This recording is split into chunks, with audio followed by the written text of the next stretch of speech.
So how many of you were raised, perhaps like me, where in your family, maybe there was some split mentalities around money?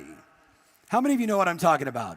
You know, like maybe mom had a certain way of thinking and dad had a certain way of thinking. So how many of you guys know who my dad is? My mom and dad got married when they were like 22 years old. My dad flunked out of college, right, as a speech and communication major, which is pretty awesome, considering he's like one of the greatest motivational and real estate training speakers ever, right?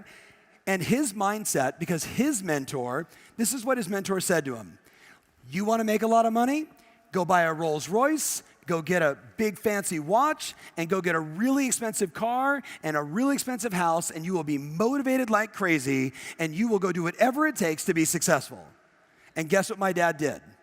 He went up in a big fancy car, big watch, Rolls Royce, the whole 9 yards, and every day he was like this, holy shit, I gotta make money. My mom, on the other hand, grew up in an environment with a few more kids. My grandfather, my mom's mom, passed away when she was very young, and she immediately had to go to work at like 14 years old.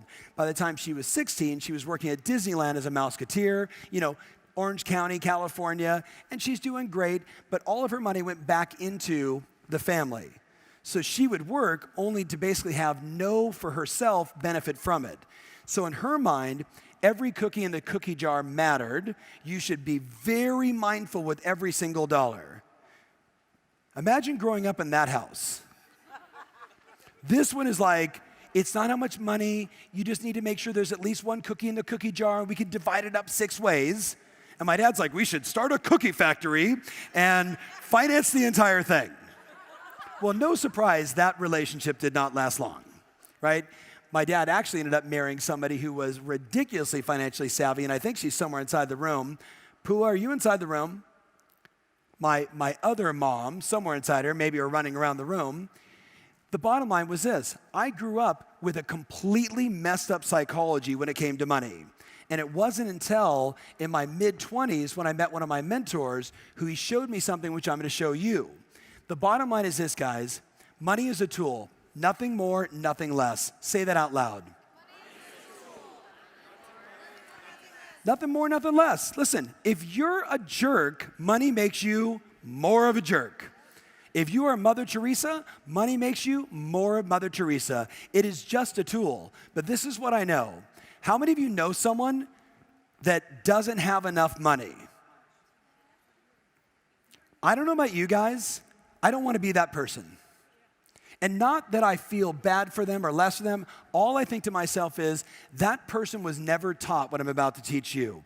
They never understood that your money is a tool, and just like an app on a phone, if you don't use it and play the game right and follow the steps, you don't get the results. It's not how much money you earn. It is what you do with the money that matters. You guys with me on this? So I want you to write in your notes the following. There's been a lot of research on this, and you've probably seen something like this before, especially if you've ever met with a financial planner or, you've watched CNN Financial. They all say the same thing. Write down 5, 15, and 80. 5, 15, and 80. 5%, 15%, and 80%. 5%, 15%, and 80%. And as all the studies show, it says 5% of the planet are basically generational wealth. They have created generational wealth. It's not the top 1%, guys. Somebody who is worth $5 million, who has paid off their home, and when they pass on, they transfer all that wealth over. That's generational wealth. You with me on this? Some of them are worth millions, some of them it's 10, some of them are hundreds, some of them are now billions. But that's the 5%. The 15%, write this in your notes, you ready? They are the middle class. They got a house, they got a little savings, they go on a few vacations, and they're comfortable. And there's nothing wrong with that 15%. But where do you think the 80% sits? Darcy, the 80%? 80%. 80%. Look around the room.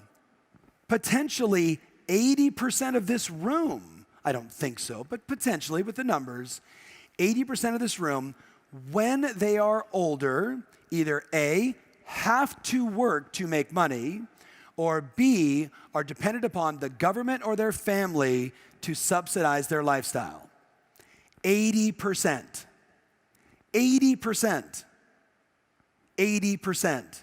Some of you are thinking to yourself, my kids better be successful. 5% generational wealth. And it starts at $5 million and above. 15%, comfortable. My in-laws are 93 and 90 years old. They have $1 million net worth. They're in that 15%. Houses paid for that they bought for $11 300 years ago, right? In Anaheim, California on Bruce Street. Paid that sucker off. Every time I talk to my father-in-law, you see my Ford stock? Right? He started buying Ford stock like in 1948. You with me? Like I had $1, then I had 2 shares, and then 3 shares. But over time, guess what? He's in that 15%.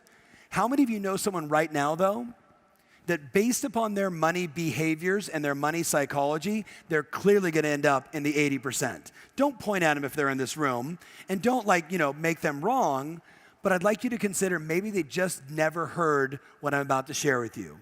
So I'm going to show you guys a business strategy for your money. You guys up for that? A business strategy. I'm not going to tell you what to invest in. That's not my role. I'm going to show you ideas of what the very best people do. I'm going to put it up on the big screen, which means the team's going to keep it here the whole time, and you're going to take detailed, copious notes. So here's the first thing I want to show you. This is what 80% of real estate professionals do. 80% of real estate professionals, they get a commission check, and that check goes into their personal account. Their personal account. 80%. They get a check and it goes into their personal account. They go home and maybe they say, here, honey, or here, I'm by myself, and I put it in my account, but this personal account is not an LLC, an S Corp, a limited partnership. It's not a corporation, it's a personal thing. Now, I'm not going to ask you to raise your hands if that's you, but I am going to say this to you. I would like to thank you for paying lots in taxes. Thank you very much. I really appreciate you overpaying what you should be paying. Keep up the good work. So what's rule number 1? Should I have a corporation? Yes or yes? Yes or yes? So check this out, guys. If you answered this, don't feel bad.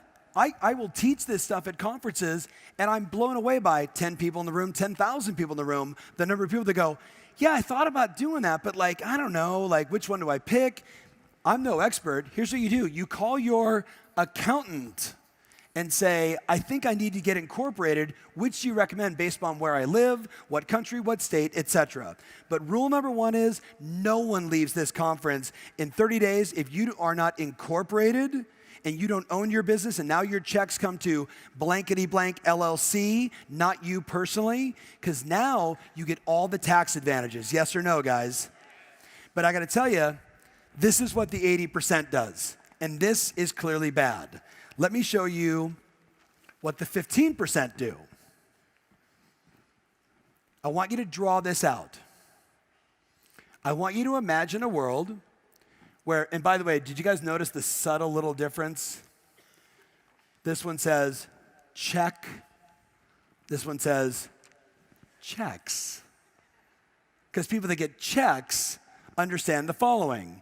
I get the check, it goes directly into my business account, right? I get it wired in from escrow. I don't get physical checks anymore. The money just gets transferred over. You with me? Oh, my escrow company, my title company, blah, blah, blah, won't do it. Great, get the physical check. But it goes into a business account, which means now, as you can see, I'm going to have 4 different accounts at my bank.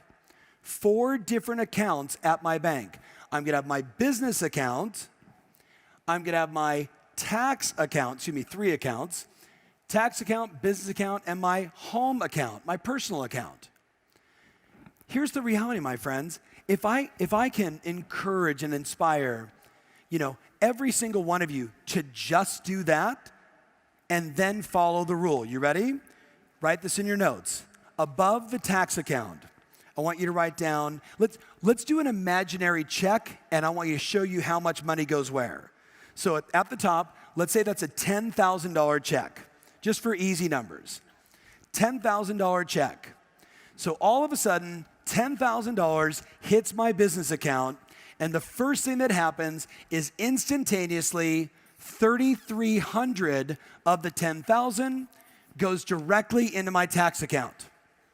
3,300 automatically into my tax account. Because some of you think when you get a check for 10 grand that you actually have 10 grand. How many of you are in the state of California or New York or in the country of Canada? You get a check for 10 grand and you're lucky if you get 4,500.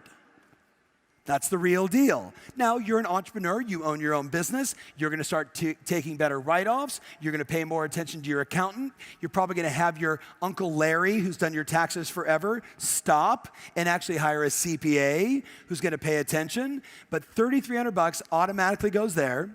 Then, 3,300 or less goes into your business account. And this is where I run my business. A check comes in, I've got marketing. A check comes in, I've got expenses. A check comes in, I've got my MLS dues. Everything that I need to run my business, every check, 3,300, 3,300, and then what goes over here? $3,400 to my home. Now it sounds like you might need a home budget. What do you guys think? Because many times, what do? We get a check, and we just start spending the money. By the way, if you look at this, the very first one, this is the cardinal sin. This is what poor people do. They get a check, and they just start spending. Who knows someone like that? Say aye. Matter of fact, the bigger the check, the more they start spending. And they never think about debt reduction because they'll do that later. Because I've worked so hard, and this was such a challenging transaction, and that's why I'm going to overindulge and overspend on myself, and we know the financial roller coaster you're actually putting yourself through. This, my friends, is what the people do that take care of their money. They know Uncle Sam or Revenue Canada or Mexico, they're taking their money no matter what. So when I come in, that check comes in, I don't say to myself, I get it all. It automatically goes there, I leave a piece here, and the balance goes here. Make sense? So tell your buddy, are you gonna do this, yes or no? Yes or no? Now here's what I know. Look up here, guys. The number of clients that have done this, and then I see them a year later and they go, I have $15,000 in my savings account, I've never had that, but more importantly, I've paid all my taxes. Like I'm on time and I have money inside my business account and it's the end of the year and my accountant said I need to take a dividend so I'm getting a big chunk of change at the end of the year. This is awesome. Now, I don't know about you guys, but does anybody like nice things? You know, family trips, vacations, memories, holidays, you know, maybe a new outfit. The challenge is, if you keep that psychology without requiring or putting in the discipline, you know what you end up with? A bunch of nice things and a shit ton of debt. So do me a favor, tell your buddy, do you know someone personally that has too much debt? Anybody inside this room? Now listen, there's smart debt and there's bad debt, and I'm not gonna go too in depth with you on this, but you know the difference. You know, credit card debt at 19% is dumb debt. Buying a house and getting a mortgage with 3.5% is really good debt. So we all know the difference, and I just want you to be mindful. I want you to take care of your money. But now, did you guys get a photo of this? Did you capture it? Are you sure? Are you promising to do this? Okay, do you want to know what the wealthy agents do? This is what the wealthy agents do. It's a little more complex. It's a little more complex. I would get it up on the big screen over there, guys, and take a photo of it. But more importantly, I want you to draw the whole thing out in your notes. Draw the whole thing out in your notes. This is what the wealthy do. This is the stuff that no one taught me, saw until Bill Mitchell pulled me aside and said, what do you do with your money? And I'm like, I don't know, I just get the check and I throw it inside my account and I spend it like crazy and I never have any cash and I'm always in trouble. Draw this out. So play a game with me. You get a $10,000 check. The $10,000 check goes to what account? To what account? And 33% of it goes automatically where? To my tax account, because I don't really have 10,000. I really have 6,000 and change. That's the real deal. So 3,300 automatically here. Then I take another 3,300 over here or less, because I don't know your business expenses. But by the way, guys, your marketing cost should be no more than 10% of your expected gross revenue. Your marketing cost should be no more than 10% of your expected gross revenue.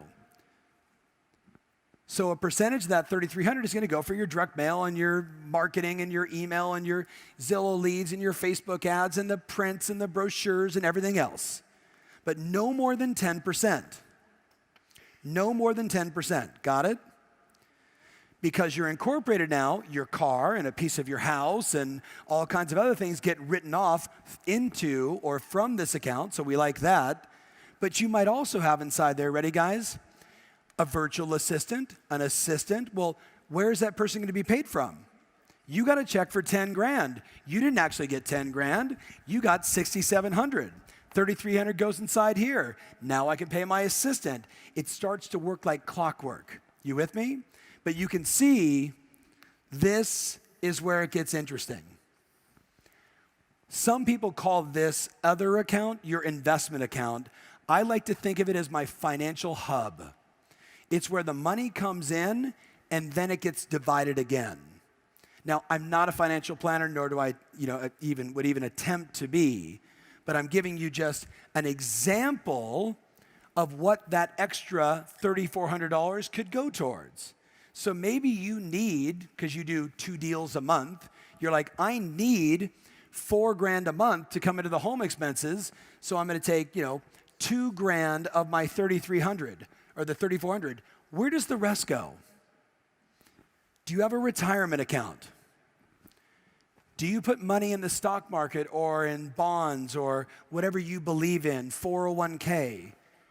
Do you have an account where you just put cash to buy real estate? Why not, on every check, take 5% of every check, put it into an account called cash for real estate? And you just watch that sucker grow like crazy over time, 2 years, and also you're like, I got $185,000 in cash sitting inside that account. I should go buy a duplex. I should go buy a fourplex. I now have the money to go do these deals. Retirement account, real estate cash account. I use this because I did it with my kids, a 529B account, which is a college fund. Cash account. Since we did real estate cash, why don't we call this the fun account? The fun account. I'm going to go spend this money on stupid stuff and throw it away later and not care. Or I'm going to take this money and I'm going to use it for vacations and holidays. What action are you going to take in the next 30 days around this conversation? There's no more information. That's it. Tell your buddy, what actions are you going to take in the next 30 days? Do it right now. Hey, thanks so much for watching. We have a number of events coming up and we'd love to have you there. Visit tomferry.com/events and reserve your spot today.